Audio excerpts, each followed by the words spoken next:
Alhamdulillahi Rabbil Alamin. Salatu wassalamu ala ashrafil anbiya'i wal mursalin wa ala alihi wa sahbihi ajma'in. Rabbi shrah li sadri wa yassir li amri wahlul 'uqdatam min lisani yafqahu qawli. Wala haula wala quwwata illa billahil aliyyil azim. Muslimin dan muslimat yang dirahmati Allah Subhanahu wa taala, kita sambung hadis ke-24 dan ke-25 ni. Kita baca hadis ke-25 sudah. An Abi Sa'idin Al-Khudri radhiyallahu anhu anin Nabi sallallahu alaihi wasallam qala ya Aba Sa'idin man radiya billahi rabba wa bil islami dina wa bi Muhammadin nabiyya wajabat lahul jannah. Maksudnya, wahai Abu Sa'id, sesiapa yang meradai Allah sebagai Tuhan, Islam sebagai agama dan Muhammad sebagai nabi, maka wajiblah baginya syurga. Jadi kita dah bahas dah, tuan-tuan dan puan-puan, malam ni yang terakhirnya, apakah yang dimaksudkan redha Muhammad sebagai nabi. Apa maksudnya? Ada beberapa perkara yang kita nak sebut. Redha Muhammad sebagai nabi atau rasul, di antaranya bermaksud kita mengikuti akhlaknya. Beliaulah insan yang terbaik, utusan Allah. Sebagaimana hadis yang menyebut apa dia mah? Bu'istu li utammima makarimal akhlaq. Aku diutuskan, aku dibangkitkan untuk menyempurnakan akhlak manusia. Sebahagian kata hadis Bukhari, sebahagian kata Ahmad. Tak apalah, hadis sudahlah. Jadi makna redha Muhammad sebagai nabi atau rasul itu ialah kita mengikuti akhlaknya. Dalam Quran, wa innaka la'ala khuluqin azim. Al-Qalam. Al-Qalam surah ke-68 pada ayat yang keempat. Dan sesungguhnya engkau Muhammad benar-benar memiliki budi pekerti, akhlak yang agung. Tak adalah yang terbaik melainkan dia. Menjadi contoh. Laqad kana lakum, laqad, awalnya hari ni semua offline ni. Laqad kana lakum fi Rasulillahi uswatun hasanah. Al-Ahzab ayat 21. Sesungguhnya pada diri Muhammad sallallahu alaihi wasallam itu terdapat contoh tauladan yang baik ataupun yang terbaik yang sewajarnya kamu ikut. Ikutlah beliau. Jadi itu maksudnya redha Muhammad sebagai nabi, makna kita mengikuti akhlaknya. Beliau diutus untuk memperelokkan akhlak umat manusia, khususnya Arab jahiliyah, dengan membawa akhlak Islam. Jadi bila kita kata akhlak ni, budi pekerti lah. Budi pekerti ataupun perangai. Jadi orang Islam ni dia berbeza daripada orang bukan Islam. Kadang-kadang di akhir zaman kita tengok orang bukan Islam yang mengamal akhlak Islam.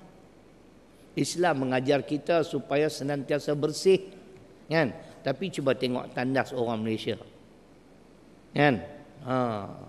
Sahabat saya pergi Jepun, saya tak pernah pergi Jepun lah. Dia kata tandas bersih semua, kan? Kita masuk ke tandas nak buang yang besar, tangguh dengan tasbih kafarah. Tak jadi. Tengok nak termuntah. Saya ingat lagi sewaktu saya pergi Mekah, SIM Haji, sampai kat Jeddah sakit perut ni. Sakit perut ni. Kan kat situ kena kuarantin pula, lama pula. Kan? Masuk tolak tandas, keluar balik. Tak jadi.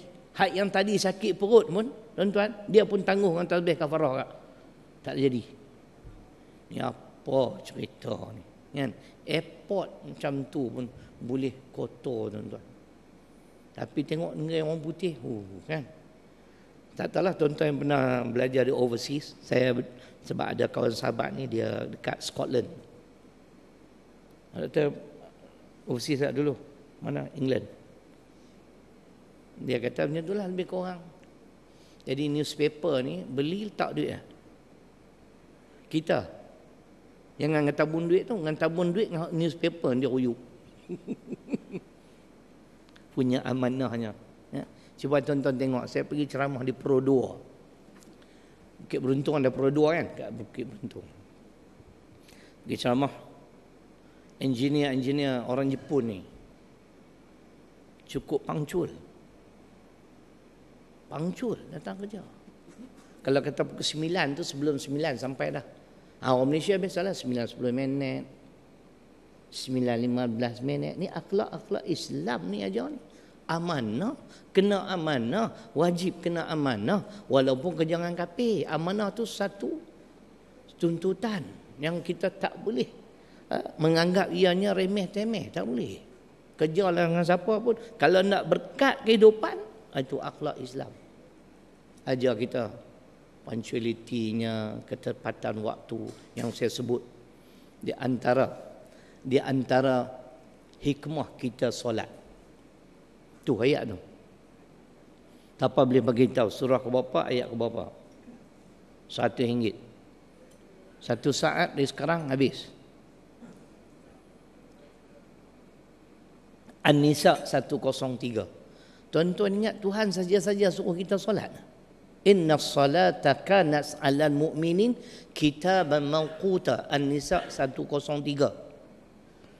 Untuk melatih kita menjadi manusia yang pandai, time management. Pengurusan masa baik. Kan?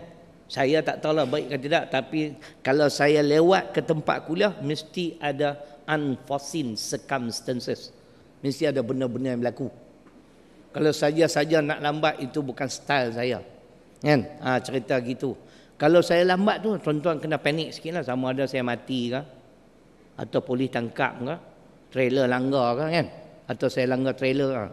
Selalunya insya-Allah awal. Saya sampai tadi, elok masuk, jejak kaki, ngam-ngam orang azan. Itu kira okey lah. Kalau ustaz pun asyik sampai 8.30. Kan? Penganjur dia mana ustaz ni? Tengok pula makna masuk pakai jubah. Ustaz kan ni? Makna kata dah, baru nak start. Dia tak kenal pula penceramah undangan tu. Dia pun first time jemput kau ni kan. Ustaz kan? Dah, baru nak start. Islam aja lama dah tu. Tu dalil. Time management, An-Nisa 103. Pengurusan masa. Ya, tu cerita dia. Sebab tu ada hadis-hadis yang menyatakan di antara sifat munafik, bila dia berjanji mungkin janji. Ini bukan ajaran kita. Ajaran kita dia suruh tunaikan janji. Janji ditepati. Bukan janji dicapati, yang tu lain. Kan? Tu cerita dia. Jadi akhlak Nabi kenapa? Salah satu mungkin saya boleh kaitkanlah yang poinnya agak menarik lah, yang saya baca penulisan seorang ustazah. Tanda-tanda rahmat Allah. Tak apalah, kita kaitlah sikit. Malam ni dia tak berapa nak ada mood tau, sepak tau. Duk pening lemang lagi kot, kan? Sepanjang bulan Syawal ni, mana-mana kuliah pun tuan-tuan memang orang tak ramai. Melayu ni puasa sebulan, raya setahun. Kan? Ni semua open house. Habis open house lepas ni apa pula? Sibuk nak hantar orang pergi Mekah pula. Semua pakak pergi hantar. Yang nak pergi seorang hantar 50 orang. Habis dia orang nak pergi dah sana. Idul Adha pula. Kan? Nak raya lagi, sembelih lembu pula 3 hari. Kuliah confirm tak ada orang. Habis sembelih lembu doktor, nak sambut puak-puak haji balik pula dah. Itu sampai bila nak ada kuliah? Tak ada lah kot. Tu yang saya tanya tempat-tempat kuliah saya ni, lepas Syawal ni nak sambung lagi ataupun nak tunggu bagi sebulan dah ustaz kita sambung. Tapi macam inilah keadaan, tak ramai. Bukanlah seksyen 8 ni yang saya cerita kuliah-kuliah di utara. Seksyen 8 sama kan. Jadi semua macam itulah nasib ustaz-ustaz buat macam mana. Tu pun nasib baik ustaz ni datang. Kalau ustaz sendiri pun tak datang, open house ya. Kan? Baik, kita dengar sikitlah sebagai penambahan. Umat manusia ni tidak boleh menyalahkan Allah, termasuk orang bukan Islam. Ya? Sebab rahmat Allah memang luas. Ada 5 tanda rahmat Allah kepada umat manusia. Saya penulisan ni seorang ustazah. Tapi dia ni ialah dia memang di antara pelajar cemerlang. Dia terjemah banyak buku-buku kitab-kitab Arab ke dalam bahasa Melayu. Kan? Dan kini beliau bertugas di Tahfiz Mutmainnah. Kan? Sejak dia balik daripada Syria. Saya dengar dia nak balik dengan suami dia, tapi tak ada duit nak beli tiket kapal terbang. Kan? Saya kata okey, sekolah hantarlah. Kan? Tapi tak syarat. Balik khidmat dengan tahfiz. Lama mana? Sampai kiamat. Dia orang dapat offer dengan gaji lebih tinggi pun dia orang tak berani pergi, tuan-tuan, sebab dia dah kata macam tu. Kan? Kena perangkap awal-awal lagi. Dia memang bahasa Arab Masya Allah. Banyak kitab-kitab Arab yang diterjemah dalam bahasa Melayu. Makna memang pandailah bahasa Arab. Kira mudir kami pun mengakulah segi bahasa Arab dia terbaik. Mudir tu bukan tak pandai, tapi pandai lagi Ustazah. Jadi bila saya baca rencana beliau tu, Masya Allah, kita pun tak tahu benda-benda ni. Dia ambil daripada kitab lah, belajar kat Syria. Tanda-tanda rahmat Allah ada 5, tuan-tuan. Tanda rahmat Allah kepada manusia. Yang pertamanya apa dia, tuan-tuan? Yang kita bahas selalu dah. Allah menurunkan Al-Quran. Itu tanda rahmat Allah. Kenapa? Apa dalil ianya satu rahmat? Banyak ayat Quran.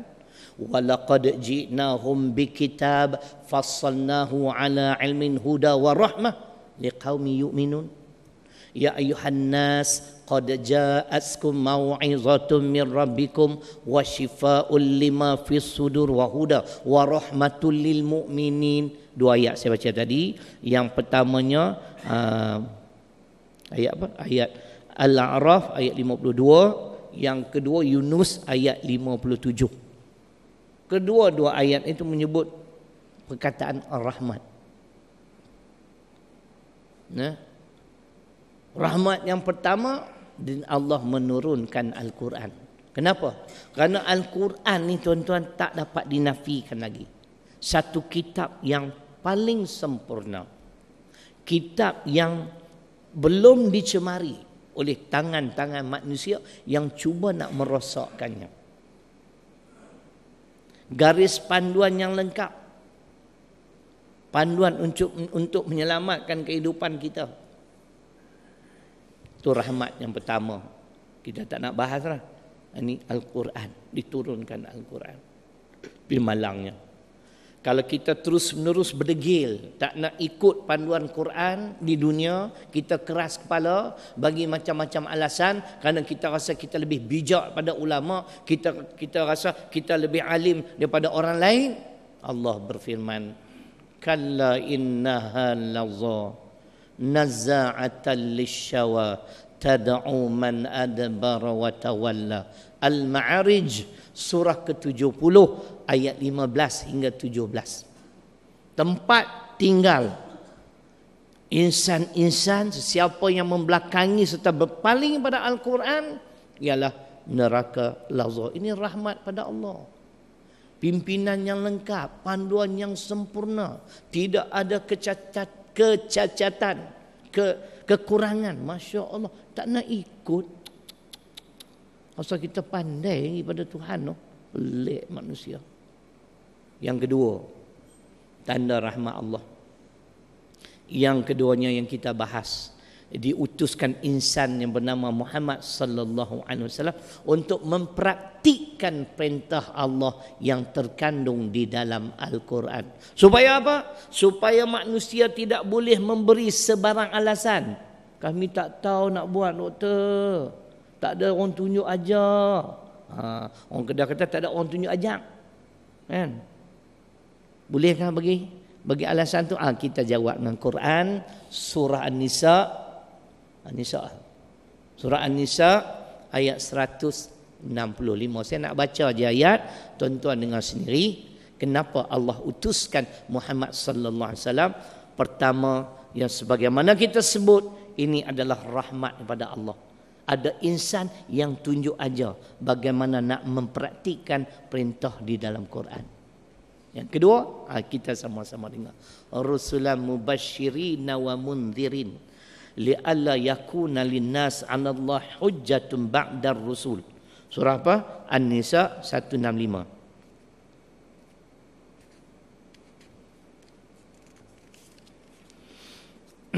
Rasul-rasul pembawa khabar gembira kepada orang beriman dan pembawa amaran kepada orang-orang yang kafir dan yang berbuat maksiat. Apa dia, tuan-tuan? Diutus untuk apa? Supaya tidak ada bagi manusia sesuatu hujah atas sebarang alasan untuk berdalih pada hari kiamat kelak terhadap Allah sesudah mengutuskan rasul-rasul itu. Nak bagi apa alasan? Tak faham Islam, tak pernah bertemu dengan Nabi.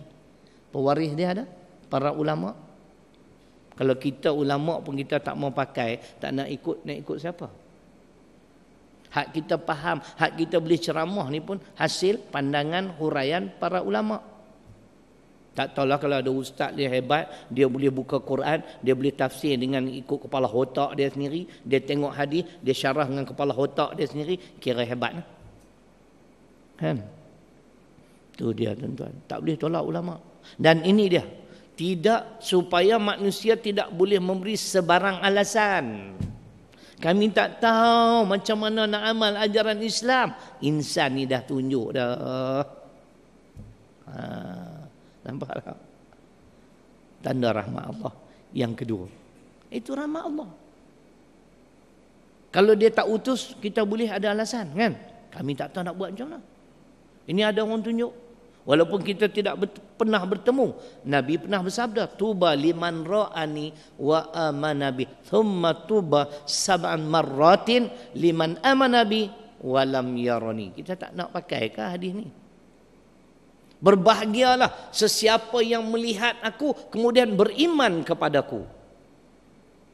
Tapi Nabi sebut 7 kali, tuan-tuan. Berbahagialah, berbahagialah, berbahagialah. Sampai 7 kali. Sesiapa yang tidak pernah melihat aku tapi beriman dengan aku.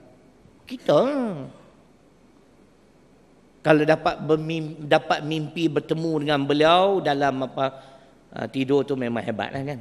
Saya tak pernah. Payahlah, tuan-tuan. Tak, wallahu a'lam lah kalau dapat. Itu makna betul lah tu Muhammad SAW. Iblis tidak boleh menyerupai beliau. Betul tak? Jadi walaupun kita tak pernah bertemu muka, kita meyakini ajaran yang beliau bawa, kita 7 kali lebih baik daripada sahabat yang melihat beliau. Kita tak pernah jumpa, kita yakin ini ajaran beliau, kan? Baik. Itu di antara yang disebut. Maknanya rahmat Allah yang kedua ialah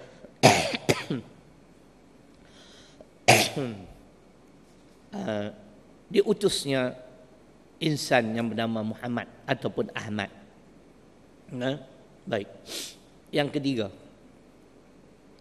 ketiga tanda rahmat Allah pada umat manusia, bukan orang Islam, tuan-tuan, umat manusia. Yang ketiganya, mungkin ustazah ni dia ambil daripada kitab Arab lah. Dia belajar lama kat Syria. Kan? Pandai menulis. Bahasa Melayu dia pun pandai. Walaupun bukan dia belajar sekolah kerajaan pun. Inilah kurniaan Allah lah. Jadi sebab tu saya sebut, kalau kita berjaya di dalam sesuatu bidang, bila orang tanya, jawab kurniaan Allah. Dari Quran, Suratul Namli ayat 40, Suratul Hijri ayat 21. Suratul Namli surah ke-27 ayat 40 yang berbunyi seperti berikut, hadza min fadli rabbi. Ini adalah kurniaan Tuhanku kepadaku. Ini adalah kurniaan Allah kepadaku. Wa in min syai'in la 'indana khazainu. Dan setiap sesuatu yang kamu miliki itu, kata Allah, kurniaan dariku. Ini baru betul jawapan makna. Berjaya dalam apa bidang sekalipun, jangan lupa ini jawapan yang pertama yang perlu kita ungkapkan. Jangan duk cerita kita ni hebat. Makna entah perniagaan maju. You know. Kan?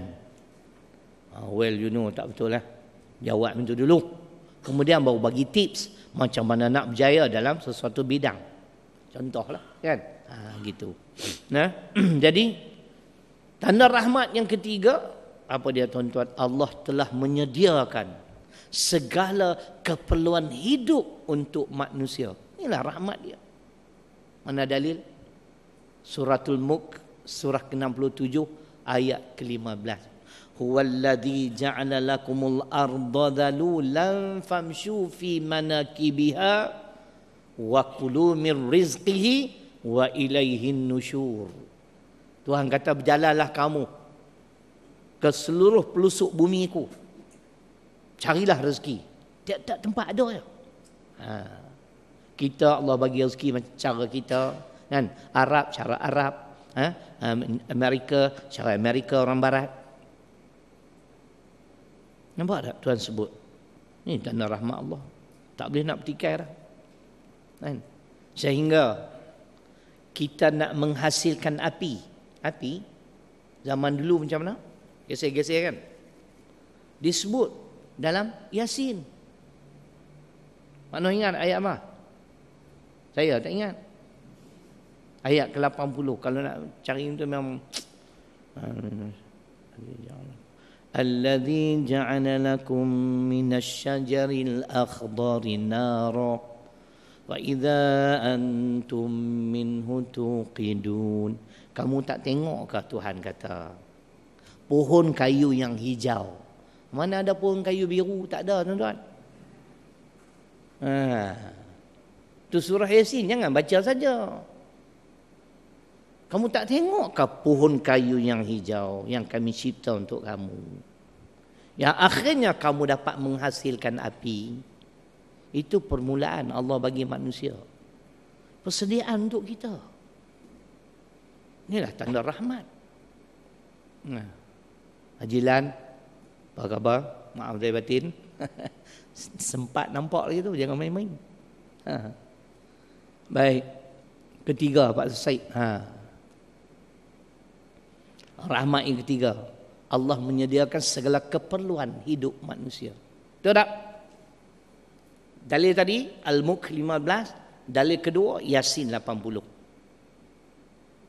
Yang keempat, apa dia tuan-tuan? Rezeki. Tuan-tuan tengok Acong ada mampus tak? Patutnya Acong Maniam ni bagi mampus teruslah. Kan tak pernah sembah Allah pun. Tapi Allah telah menetapkan rezeki mereka di atas muka bumi. Mana dalil? Hud 6, Al-Ankabut 90. Itu tanda rahmat. Kalau kita lah jadi Tuhan confirm Acong Maniam aku bagi mampus ke semua. Kalau kita kan tak sembah aku biar mampus ke semua. Amerika tu bagi ranak terus tenggelam dalam perut bumi kan. Tapi tidak, dia orang lagi kaya pada kita. Rahmat lah tu. Tapi dia orang tak Islam. Allah bekalkan akal ni. Akal sepatutnya merujuk kepada pimpinan yang sempurna. Ramai padri-padri yang masuk memeluk agama Islam. Kenapa kamu tak tengok? Kan? Tanya dia. Apa yang menyebabkan awak terpikat dengan Islam? Kan? Kenapa awak? Dalam soal lain awak boleh fikir macam-macam. Internet sekarang punya canggih. Mungkin pada suatu hari nanti, tuan-tuan, kita tunggu dah lihatlah. Saya yakin teknologi ni bila dah terlalu canggih, saya ingat ayat Quran ni ustaz hanya perlu sebutnya dengan suara ustaz, kan? Al-Ankabut ayat 60 keluar kat skrin. Tapi ustaz kena sebut betul lah, kan? Nanti dia sebut Ankabut 60, ustaz baca ayat lain, cerai. Mungkin satu hari hanya perlu sebut dah suara kita, dia boleh detect 60 Al-Ankabut keluar ayat ni. Ustaz pun baca, wa ka'ayyin min dabbatin la tahmilu rizqaha Allahu yarzuquha wa iyyakum wa huwas samiul alim. Tuan-tuan yang sama. Kan? Kalau ustaz lupa pun tak apa, kita sama-sama boleh tengok. Kecuali kalau ustaz tu silap sebut ayat. Itu cerita lain lah. Tak mustahil, tuan-tuan. Pandainya macam-macam boleh buat. Kan? Ni telefon ni. Saya dulu pakai telefon murah lah. Sekarang pun bukan mahal sangat. Anak-anak dengan menantu hadiah. Mereka kata saya ketinggalan zaman. Kat 2 tahun dah, tuan-tuan. Tu pun saya tak mahir sepenuh lagi ni. Jadi saya duk fikir-fikir lah. Saya fikir seorang kan. Telefon dulu bila masuk message, makna hantar nombor telefon doktor. Kita tak boleh nak redial terus kan. Saya fikir, takkan tak boleh buat. Dia orang tak sekarang boleh dah abah. Abah tekan kat situ, nombor tu keluar. Tu saya kata, manusia boleh buat. Saya duk fikir lama dah. Kan yang dulu punya, kena tulis kat kertas dulu. Kan? Tuhan bagi akal. Yang ni hampa boleh fikir pula. No? Kan? Hebat. Esok satu hari, suara je. Saya ceramah tak perlu bawa kitab lah, tuan-tuan. Syoknya. Sebut surah ayat, keluar. Kita sama-sama semak. Kan? Jadi jangan salahkan Tuhan. Allah telah datangkan satu panduan yang dipraktikan oleh seorang insan pilihan. Kenapa tak ikut? Kenapa tak buat kajian tentang Muhammad? Siapa dia? Who is Muhammad? Tapi ada Dr. Zuhaimah. Tuan-tuan pernah dengar tak nama Dr. Zuhaimah? Kenal tak dia? Mana tak kenal? Saya pun tak kenal. Dr. Zuhaimah, dia menyebut yang menaikkan Islam ini 5 tokoh utama. Pertama dia sebut Muhammad sallallahu alaihi wasallam. Salah seorang Imam Ghazali dia sebut. Tu. Salah seorang. Dia buat kajian, mungkin dia buat kajian. Kan? Dalam soal-soal yang pandai tu, esok dah lagi apa benda pun tuan-tuan ni, macam-macam boleh buat. Tapi saya masih tak faham dengan ni. Slow. Saya tahu incoming call, outgoing tu je. Hak lain-lain jangan suruh lah. Malah nak belajar saya jenis warak, tuan-tuan. Bukan nak bagi tengok benda tu. Saya tengok Quran. Nah, jenis warak kan. Kadang-kadang type SMS, type Melayu keluar orang putih, mati kita. Rupanya dia ada kena set satu benda tu. Sahabat saya kata, Ustaz macam ni, mai. Tekan bagi lama sikit, tekan apa, pom, baru okey. Sekarang tak silap dah SMS. Selalu SMS saya, dia campur orang putih dengan Melayu. Sebelum ni lah. Dia orang tak ada kerja. Saya banyak kerja nak tengok kitab. Kan? Tu cerita, tak mustahil satu hari lagi canggih. Jadi jangan bagi alasan lah, tak faham Islam. Ada insan yang aku utuskan, ada panduan yang lengkap, kenapa tak ikut? Rezeki. Allahu Akbar. Kamu bukan Islam. Kamu tak sembah aku pun aku bagi rezeki. Nak kata Tuhan zalim? Kita dengar hadis Qudsi Imam Bukhari. Hadis ke-24 dalam kitab hadis 40. Ya ibadi, inni haramtu zulma ala nafsi wa ja'altuhu bainakum muharrama fala tazalamu. Hadis Qudsi Imam Bukhari. Hadis ke-24 dalam kitab hadis 40. Wahai hamba-hambaku, sesungguhnya aku mengharamkan kezaliman ke atas diriku dan aku mengharamkannya ke atas kamu, maka jangan kamu melakukan kezaliman. Jadi jelas, tak boleh buat zalim terhadap sesama makhluk yang Allah cipta. baik dia Islam maupun bukan Islam. Ini ajaran kita. Faham tak tuan-tuan? Faham adik? Tu cerita dia. Jadi yang keempat, tanda rahmat Allah kepada umat manusia, rezeki. Orang kafir lagi senang hidup pada kita. Rahmatlah. Cuma itu keadilan Allah. Allah bagi mereka merasakan kenikmatan di dunia sahaja. Kan? Tuan-tuan ingat tak? Tuan Imam Ustaz Indun tu nama apa? Yang selalu datang. Yang tuan-tuan kontrak dengan dia sampai kiamat tu. Nama apa? Saya tuan-tuan sebenarnya saya memang mencari dari Quran. Saya dengar Ustaz Azhar Idrus ceramah. Adalah saya beli radio sekarang ni tuan-tuan. Beratus-ratus ceramah. Yang pelik ceramah aku tak ada mangkuk hayun semua. Dia orang pandang rendah kat aku tu, mangkuk puak-puak ni. Kan? Saya dengar Ustaz Azhar Idrus. Jadi dia ceritalah. Dia kata kekayaan yang kita miliki ni ada masa, ada ketika tidak boleh memberi manfaat. Dia buat contoh. Dia kata si fulan ni sakit. Orang kaya ni, kaya. Masuk ICU. Di bilik tu orang miskin pun ada, dia kata. Tapi yang anehnya, yang kaya dan miskin sama-sama doktor bagi minum air kosong je. Air kosong kan? Betul tak?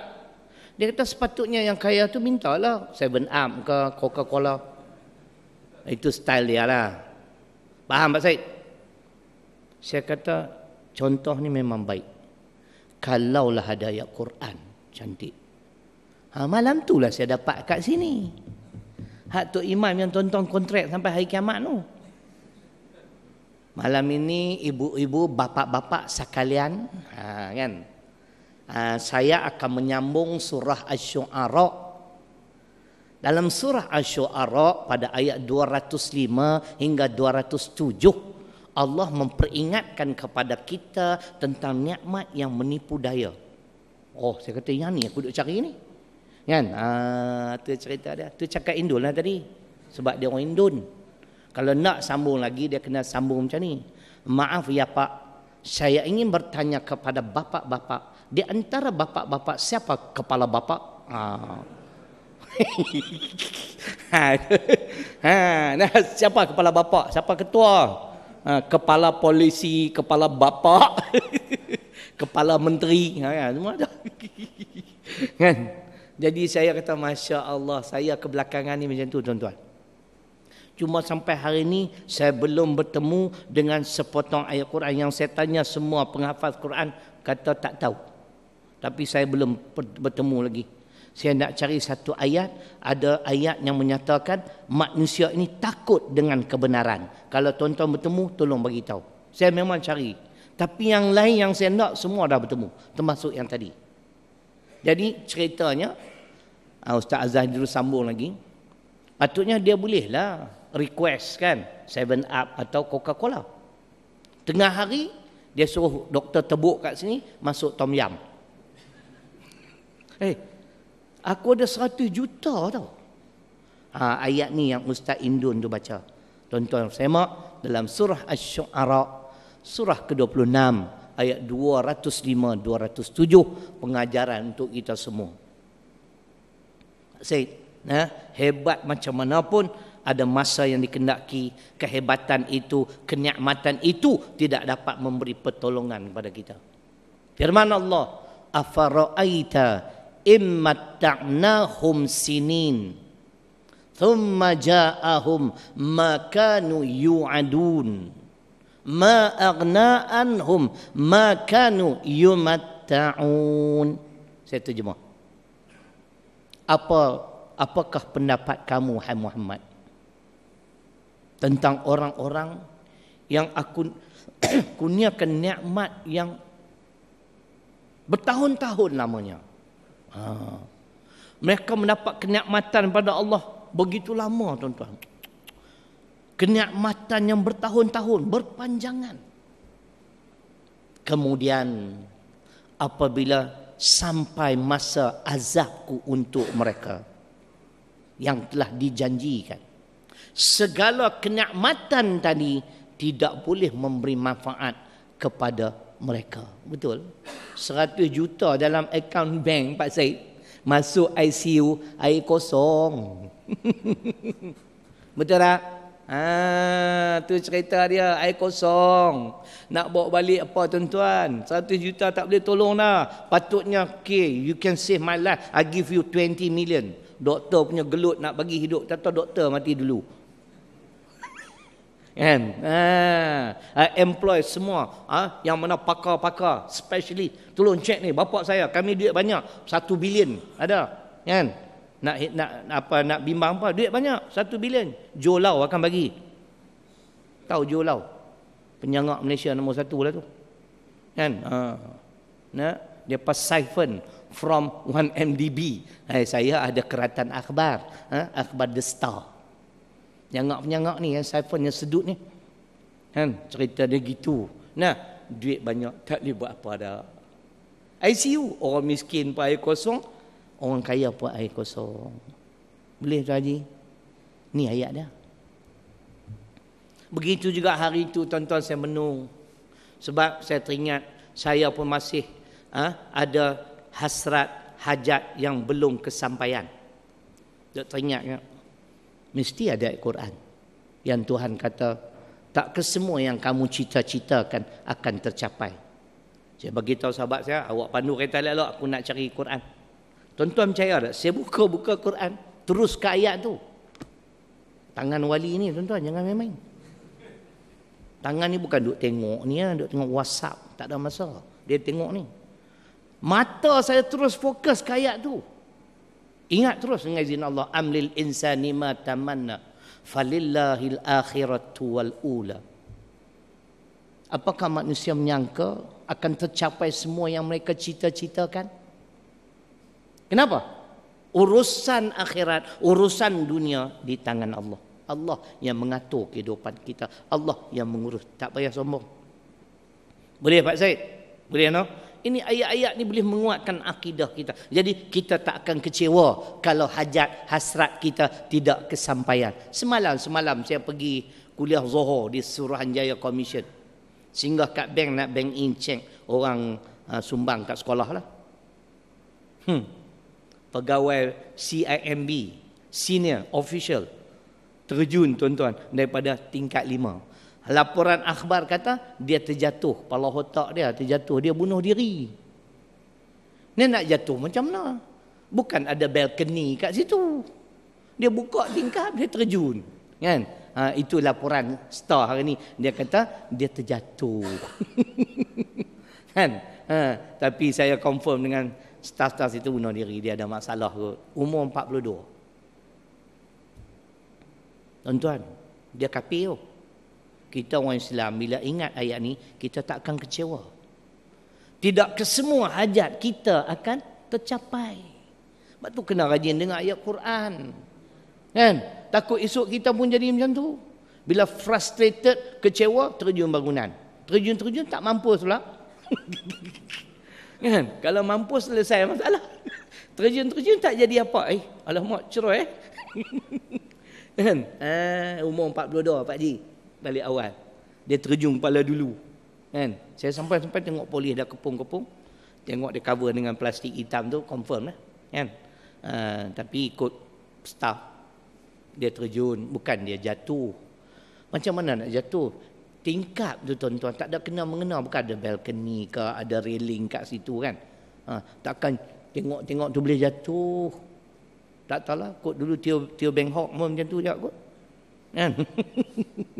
Di Malaysia ni semua boleh jadi tuan-tuan, sebab Malaysia boleh. Faham? Tu cerita dia. Jadi kita nak cerita ada dalam Quran.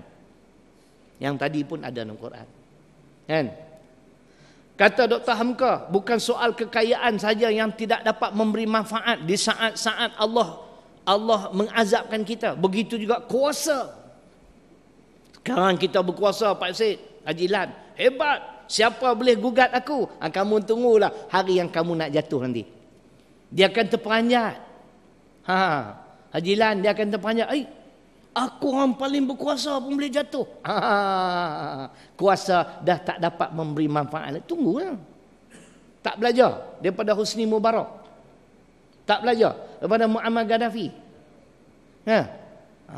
Jadi pemimpin zalim di atas muka bumi, jangan sedap duduk. Cuma giliran kamu belum sampai. Nampak tak? Tu Dr. Hamka punya contoh. Dia kata ada penguasa-penguasa yang zalim. Apabila sampai masa azab Allah nak menjatuhkan mereka, mereka pun tenganga-nganga. Ni apa dah jadi ni? Macam mana boleh jadi begini? Hilang segala-galanya. Kuasa tidak dapat memberi pertolongan lagi. Nampak tuan-tuan? Sebab apa? Segala-galanya kembali pada Allah. Kita bila faham Quran, mudah-mudahan jiwa kita tenang. Kan? Kita tak kecewa. Itu cerita dia.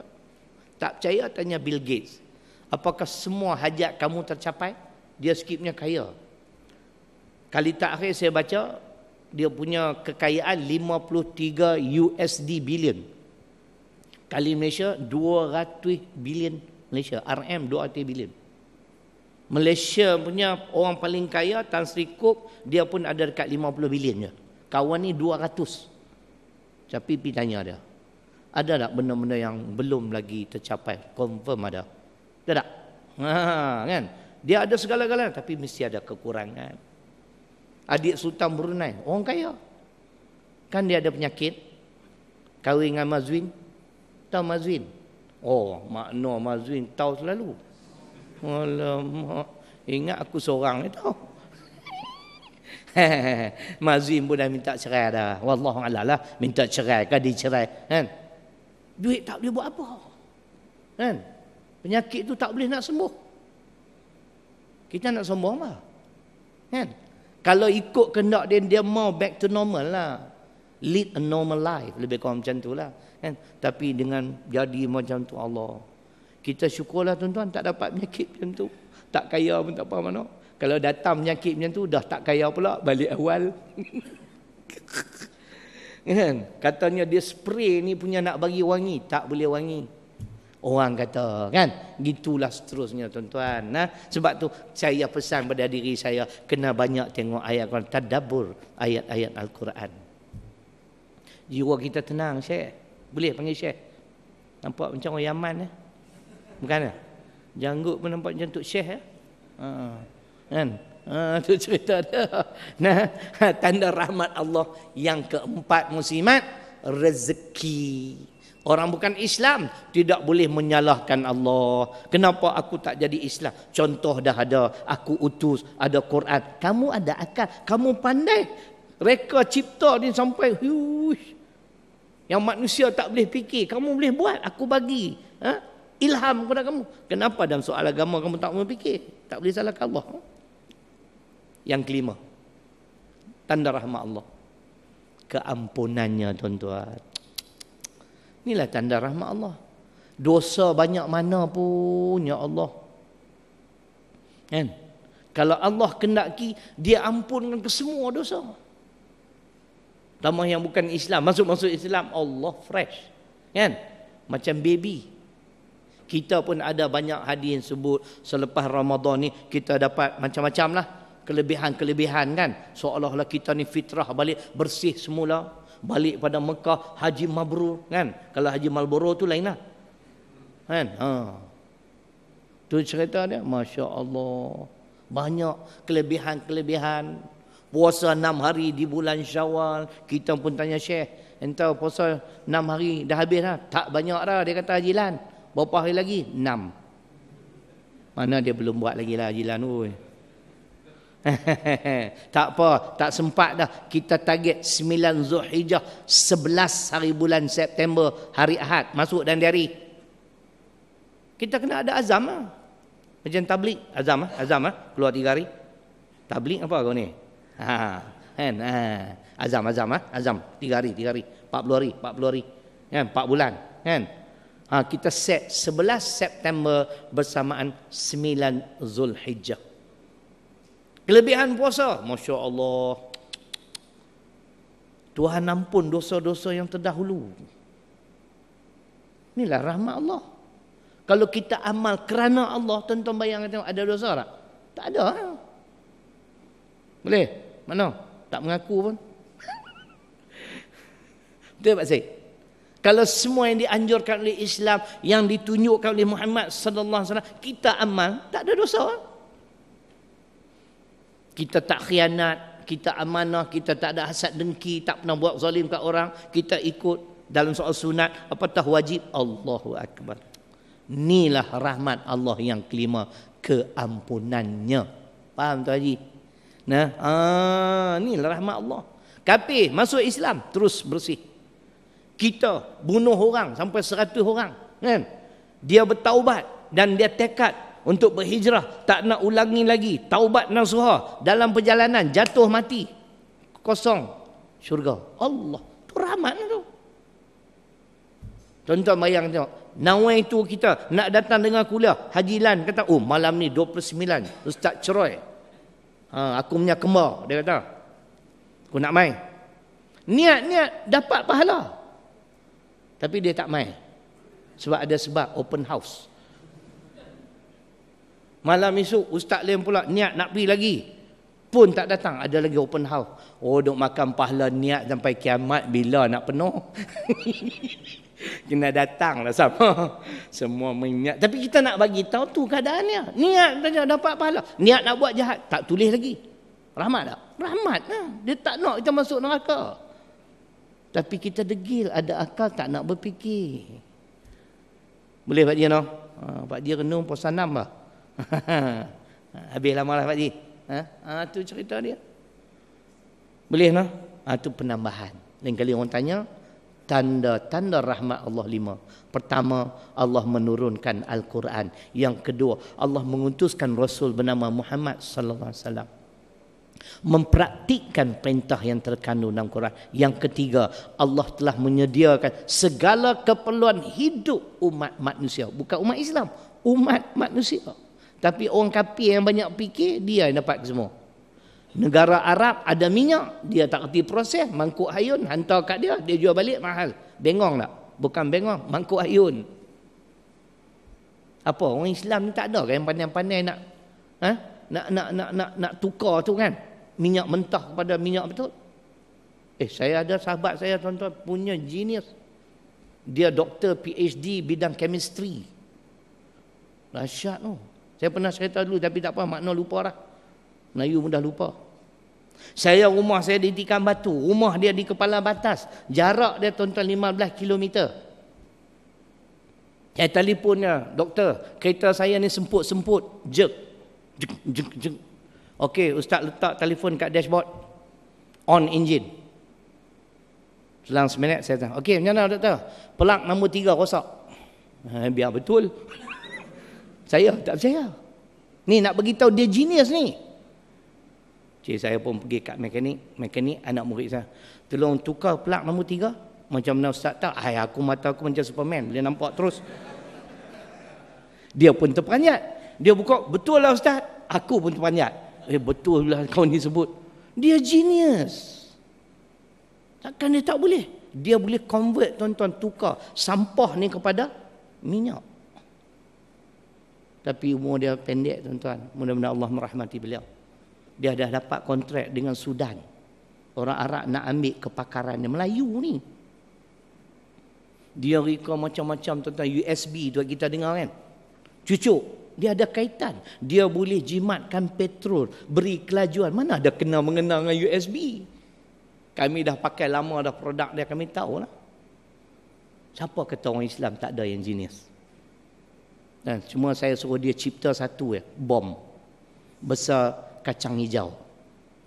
Saya kata doktor, cipta benda tu, bagi saya 10 biji. Saya pergi kuliah, siapa tak senyum, aku baling kat dia. Yang tu dia kata, hang cipta sendiri. Dia kata. Nanti dengan aku masuk dalam, dia kata. Tuan-tuan, dia cipta sabun. Dia tunjuk ni. Dia ambil minyak hitam silinder kotor kan. Dia ambil sabun, bersih. Dia bidang chemistry. Meninggal dunia lah. Manusia, saya tak tahulah. Tak ada ungkapan untuk dia lah. Manusia yang cukup amanah. Tapi ramai orang main dia lah. Itulah sebab dia ni orang yang lurus. Kan? Tapi saya nak bagi tahu, orang Islam ada cerdik. Orang kafir fikir macam mana nak tukar bahan mentah ni, minyak mentah jadi minyak betul. Saya pun tak pandai bidang tu, kan? Oh, kita jual kat dia kan. Kemudian dia tolak balik kita kan. Balul tak? Patutnya Yahudi ni dia melutut kat kita, tuan-tuan. Betul tak? Betul, doktor? No?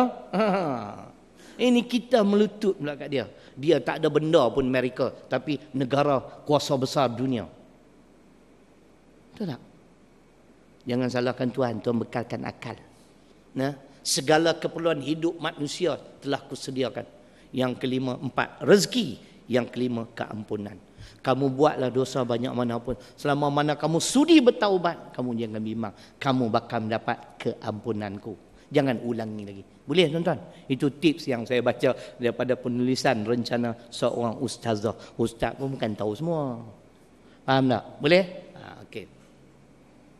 Buat semua senyap ni. Ada open house lagi apa?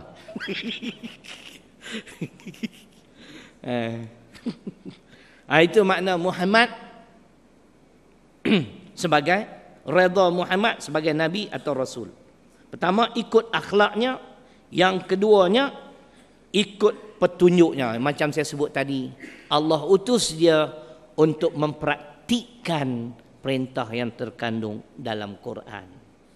Dalam sebuah hadis riwayat Imam Muslim, inna asdaqal hadis kitabullah wa ahsanal hadi hadi Muhammadin sallallahu alaihi wasallam.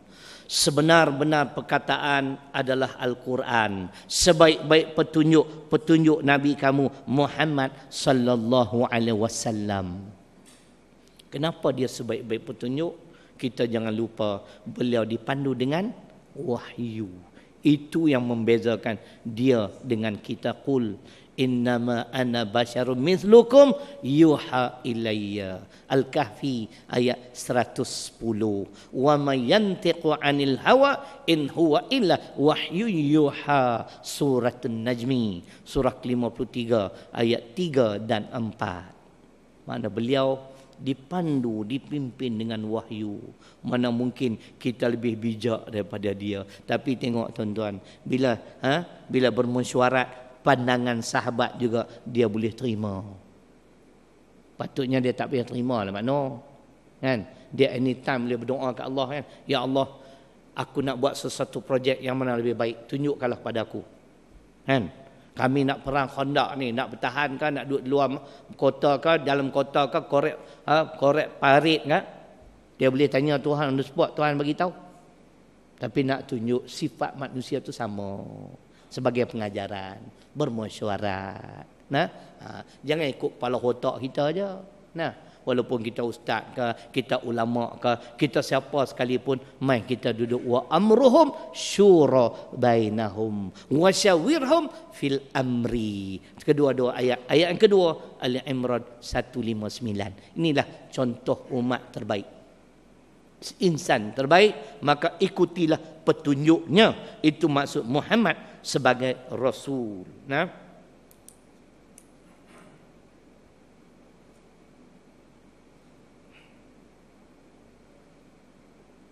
akhir sekali, tadi kita mula pukul 8 minit, ada 6 minit modal ni cukuplah untuk 6 minit. Akhir sekali, maksud kita redha Muhammad sebagai Rasul, menghormati hak-haknya. Nah, ayat ni pun kita nak bahas. Apakah hak-hak Nabi ke atas umat, tuan-tuan? Menghormati hak-hak beliau adalah tuntutan agama. Ada 6 tuan-tuan hak Nabi sallallahu alaihi wasallam ke atas umatnya secara ringkas. Pertama, mengimaninya, berimanlah kepada dia. Jangan meragui. Beliau adalah perutusan terakhir. Nama beliau disebut 5 kali. Nama Muhammad disebut 5 kali dalam Quran. Ahmad disebut sekali. Kalau nak tahu saya sebutlah. Nama Muhammad Ali Imran 144. Surah Muhammad Surah Muhammad surah ke-47. Nama Muhammad, surah Muhammad. Dalam surah Muhammad pada ayat kedua ada nama Muhammad. Surah Al-Fatah surah ke-48 pada ayat yang terakhir, ayat ke-29, nama Muhammad. Dah berapa dah? 5 dah. Dah tak? Ada lagi, baru 4. Saya kata 5, tuan-tuan ngangguk. Baru 4. Surah Al-Ahzab surah ke-33 pada ayat 40, makana Muhammadin, ayat 40, Muhammadin, Muhammad lagi 5 kali disebut nama Muhammad. Berimanlah, bukan dari rojok pada orang lain lah. Nah, ini hak-hak dia. Macam kita kata tadi, walaupun kita tidak pernah bertemu Pak Said, kan? Tapi kalau kita beriman kepadanya, Masya Allah, Nabi ulang 7 marratin, 7 kali. Kita lah tuba, golongan yang cukup berbahagia. Ada manusia pilihan-pilihan Allah ni dapat bermimpi bertemu dengan beliau. Masya Allah. Almarhum Tuan Guru ni Abdul Aziz, kan? Di antaranya katanya Tuan Guru Haji Abdul Hadi Awang, Dr. Harundin, Allah, kan? Wallahu a'lam. Tuan Guru Syahrilung belum lagi, kan? Darjat masih rendah. Kan? Kan? Kalau dapat bertemu, wallahu a'lam lah, kan? Ada yang cerita tuan-tuan, orang ni dia bertemu Nabi, Nabi pegang tangan dia, bagi tahu kepada teruskan perjuangan kamu. Perjuangan kamu adalah benar. Takkan tak percaya dalam mimpi. Mimpi Nabi, mana iblis boleh menyerupai Nabi? Kan? Tu cerita dia. Kita walaupun tak pernah bertemu, bermimpi, tak apa. Yakinlah, berimanlah pada beliau. Yang kedua, hak Nabi ke atas umat, mencintainya. Kita boleh cinta isteri, kita boleh cinta anak-anak, menantu, cucu. Dah jadi datuk ni Pak Said. Rupanya betul noh. Datuk ni dengan cucu cerai juga noh. Kalah noh. Saya dengan anak-anak saya dulu cukup garang tuan-tuan, dengan cucu KO. Habis tuan-tuan duk cek tong aku pun. Kalah tuan-tuan dengan cucu Allah. Kan? Saya tak boleh teringat kat dia masa menjadi nak terbang balik tuan-tuan. Sebab tu saya tak apa ingat bila sini saya buat tak tahu. Hari yang terakhir nak balik ke utara tu sonok. Tak sabar nak tunggu dia. Dah nak bulan ni lah, bulan depan 6 hari bulan 8 genap 3 tahun. Tapi tuan-tuan Allah, saya nak kata apa? Dia sebiji macam saya. Sebiji macam saya. Dah lah kecil macam saya. Kan? Cerdik pun macam saya. Tu yang nak sebut sangat tu. Kan? Jilan gelak. Ibu dia, mama dia ajar dia bahasa Arab tuan-tuan, dan tempoh 3 tahun dia dah boleh kuasai banyak perkataan-perkataan Arab. Mama dia bagi arahan semua dalam bahasa Arab, pergi buang pampers, dia sebut iftah pampers apa semua, buang dalam mazbalah. Datuk pun tak tahu menatang apa mazbalah ni. Kan? Saya tanya menantu saya, jangan bagi tahu kat cucu aku pula, malulah aku. Apa makna mazbalah? Apa makna mazbalah? Mazbalah tu itulah baku sampah. Jangan beritahu cucu. Kan, dengan cucu KO. Kita boleh cinta cucu, tapi cinta Allah nombor 1. Cinta Rasul nombor 2. Selepas itu ikutlah ibu, bapa, isteri, anak, menantu, cucu, sahabat-sahabat dan sebagainya. Mana dari Quran? At-Taubah ayat 24. Jaga tuan-tuan, Allah murka sekiranya kita mencintai makhluk lain melebihi Allah dan Rasul. Jangan. Allah nombor 1, Rasul nombor 2. Jadi hak-hak Nabi ialah mencintainya, dan tanda kita mencintai Nabi, mencintai Allah, kita ikut sunnah dia. Qul in kuntum tuhibbunallah fattabi'uni yuhibbukumullah. Ali Imran 31. Kita menerima segala peraturan yang beliau bawa. Yang ketiga, mentaatinya. Ini tanda hak Nabi ke atas umat, menjadi kewajipan supaya kita taat kepada Nabi sallallahu alaihi wasallam. May yuti'ir rasul faqad ata'a Allah. An-Nisa ayat 80. Sesiapa yang taat pada Muhammad sallallahu alaihi wasallam menandakan dia juga mentaati Allah. Nah, sebab yang Nabi suruh tu adalah perintah Allah. Taat kat dia, taat kat Allah. Kan? Yang keempat, membelanya. Membela Muhammad. Jangan dia dipersenda-sendakan. Jangan agama Islam diperlekeh-lekehkan. Kan? Tu tadi saya sebut dalam khutbah tu. Kali pertama dan kali terakhir lah agaknya. Kan? Di Masjid Gombak. Dia punya tinggi tuan. Dia punya mimbar tu tinggi. Asy-Syarif Simpang 3. PA system cukup cantik. Atas, bawah, luar, dalam semua clear. Kan? Saya kata, saya sebut perkara ni lah. Saya kait dengan politik. Kenapa orang India boleh mengadakan perayaan Wil Mudu Balik, Taipusam, Buddha, Vesak Day? Kenapa orang Islam nak amal ajaran Islam tidak dibenarkan? Sebab tu saya kata tuan-tuan, medan dakwah yang terbaik khutbah. Khutbah. Kuliah macam ni. Ada berapa puluh orang? Kan? Open house pula tu, tak habis-habis. Kan? Kan? Tapi kalau khutbah JKK duduk saf pertama. Tahu JKK? Jazakallah khairan kathira.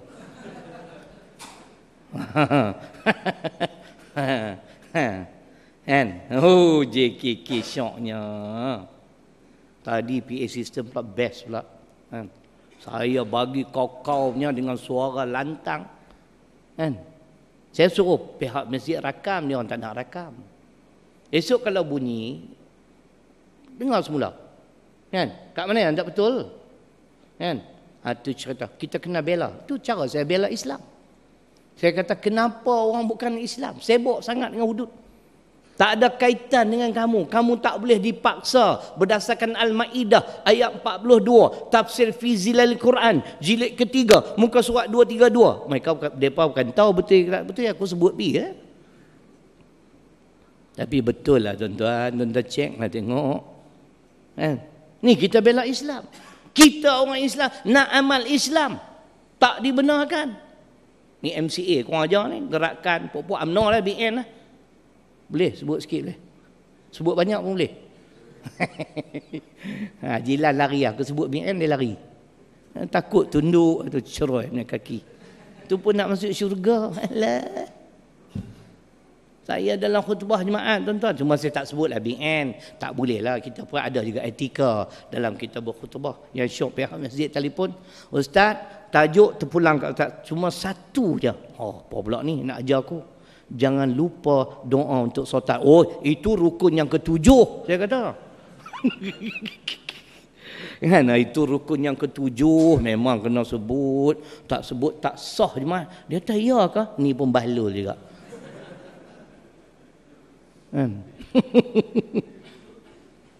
Tapi apapun tadi, saya syukur pada Allah. Hujah saya ada 30. Al-Quran lebih kurang 23, hadis 7. Saya macam tu. Kita nak bela Islam. Tuan-tuan. Sebab tu Dr. Hamka berpandangan. Abu Talib, sebagian hadis menyebut, mendapat siksaan neraka yang paling ringan kerana beliau pernah membela Islam. Mempertahankan anak saudara dia. Mana dalam Quran? Al-A'raf 157. Falladzina amanu bih wa azzaru wa nasaru wattaba'un nur allazi unzila ma'ah ulaika humul muflihun. Itulah dalil. Tapi malangnya Abu Talib hanya ada 2 saya daripada 4 tuntutan. Iman, memuliakan Muhammad, beriman pada beliau, memuliakan beliau, menolong beliau, membela beliau, dan ikut cahaya Al-Quran. Abu Talib hanya sekadar memuliakan Muhammad dan membela Muhammad, tapi tidak beriman, kata Dr. Hamka, dan tidak menjadikan Al-Quran sebagai panduan pimpinan dalam kehidupan. Jadi kerana dia ada juga jasa, itulah dia mendapat siksaan neraka yang paling ringan. Boleh tuan-tuan? Kita orang Islam, bukan Abu Talib kita ni. Muhammad no. Syahrir lu. Mari kita bela Islam. Jangan bagi orang bukan Islam mempersendakan agama kita. Jangan takut. Tuan-tuan nak takut apa? Tuan-tuan bukan pendakwah. Saya yang pendakwah pun tak takut. Makna tengok muka saya, ada muka penakut? Aku tengok muka makna tu ada penakut. Saya UMNO, kampung sebelah saya di Sungai Petani, dia minta jasa baik Tuan Imam masjid tu jangan membenarkan saya lagi datang berkhutbah. Tiap kali datang dia hentam UMNO. Kampung yang ada sekolah tahfiz tu lah tuan-tuan. Masjid tu kita baru ambil alih daripada Tok Imam, AJK, semua anak-anak murid saya. Kan? Dia orang hentam saya macam-macam di belakang. Sekali itu kita perangkap dia orang. Khutbah Aidul Fitri tahun lepas. Kita tak mention dalam jadual siapa yang nak khutbah. Sampai dah habis solat Aidul Fitri, dia orang tak tahu tuan-tuan. AJK pun tak tahu. Yang tahu seorang dua. JKK, Jazakallah Khairan Katsira. Pok-pok yang kuat biru UMNO ni semua duduk saf pertama. Tengok-tengok Tok Syekh ni naik tuan-tuan. Nak lari balik, malu kat orang. Duduk aku lanyak kau. Kali kedua kita perangkap dia orang khutbah Jumaat. Kan? Saya bagi bab akidah. Dia orang tak kata tak betul. Cuma dia orang kata saya ni keras. Ikut suka aku. Ni saya dah pergi cek dengan JPN. Saya keturunan Umar Al-Khattab. Lan keturunan M. Daud Kilau. Takut sangat nak menyatakan kebenaran. Macam mana nak masuk syurga? Baik, membela Islam. Al-A'raf 157. Yang kelima, menyebarkan dakwahnya sampaikanlah dariku walaupun sepotong ayat. 9 lebih tak apa.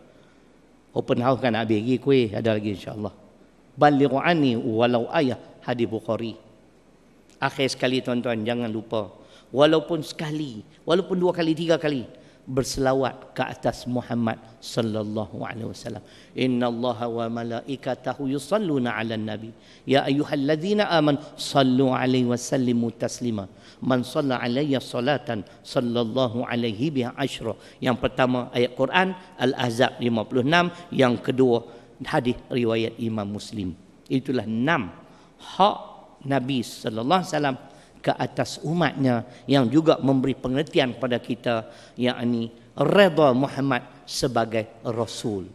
Jadi sekadar itu, mudah-mudahan kita bertemu lagi seperti biasalah tuan-tuan. Projek A akan bermula bulan Ogos. Bangunan tambahan di sekolah rendah Islam. Projek B mungkin menelan belanja 1.8 juta. Ada hamba Allah ni mungkin dalam sebulan lagi dia akan mewakafkan sebidang tanah keluasannya 50,000 kaki persegi. Dan saya bercadang untuk mewujudkan sebuah kompleks yang sederhana, untuk mewujudkan sekolah menengah tahfiz perempuan. Kita dah ada menengah lelaki, belum ada menengah perempuan. Sekolah rendah, pelajar lelaki, pelajar perempuan. Jadi prioriti kita untuk bulan Ogos ialah bangunan tambahan. Yang mungkin mencecah 180,000. Kita memerlukan sebuah bilik lebih selesa untuk ustazah-ustazah di sekolah rendah dan ustaz-ustaz. Sekarang dah terlalu kompak dah, terlalu padat sangat. Jadi kebetulan tuan-tuan, inilah semua kerja Tuhan. Tanah yang kami akan bangunkan ini bersebelahan dengan sekolah. Dan hamba Allah ni yang lain pula dah wakafkan tanah tu. Kan, Masya Allah. Semua kerja Allah. Yang tanah 50,000 kaki persegi orang lain pula. Yang itu bersebelahan dengan sekolah menengah lelaki. Jadi itulah keadaan, insya-Allah. Terima kasih di atas sokongan tuan-tuan dan puan-puan. Selama ini dah hampir 8 tahun tahfiz mutmainah berjalan lancar dengan pertolongan Allah dan sumbangan daripada tuan-tuan dan puan-puan. Tolong war-warkan kalau ada orang nak bagi zakat untuk pembinaan fasa seterusnya, insya-Allah dialu-alukan. Jadi kita tangguh majlis dengan tasbih kafarah suratul Asr.